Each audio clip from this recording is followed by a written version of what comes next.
দেশের জনপ্রিয় OTT series bachelor পয়েন্টের পঞ্চম সিজনে নতুন সংযোজন হিসেবে দেখা গেল নেপালের অভিনেত্রী রাজশ্রী থাপাকে।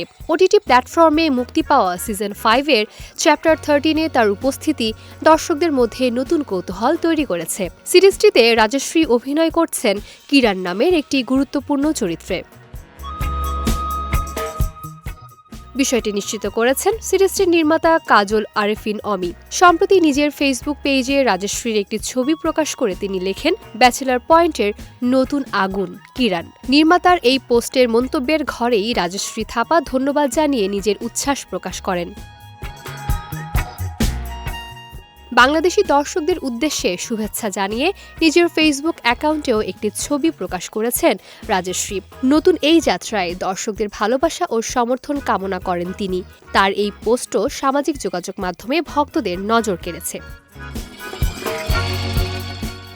জানা গেছে, ব্যাচেলর পয়েন্টের নতুন পর্বগুলোর শুটিং হয়েছে নেপালের বিভিন্ন মনোরম লোকেশনে। এই শুটিংয়ে অংশ নেন মারজুক রাসেল, চাষী আলম, জিয়াউল হক পলাশ, শামীম হাসান সরকার সহ সিরিজের জনপ্রিয় অভিনয়শিল্পীরা। নেপালের প্রাকৃতিক সৌন্দর্যের পাশাপাশি স্থানীয় সংস্কৃতি ও নতুন চরিত্রের উপস্থিতি গল্পে ভিন্ন মাত্রা যোগ করবে বলে মনে করছেন নির্মাতা। শুধু নতুন চরিত্রই নয়, এবার সিরিজটিতে থাকছে ফুটবল বিশ্বকাপের উন্মাদনাও। ব্যাচেলর পয়েন্টের পরিচিত চরিত্রদের ব্রাজিল ও আর্জেন্টিনার জার্সি পরে খুনসুটি ও সমর্থনের লড়াইয়ে দেখা যাবে।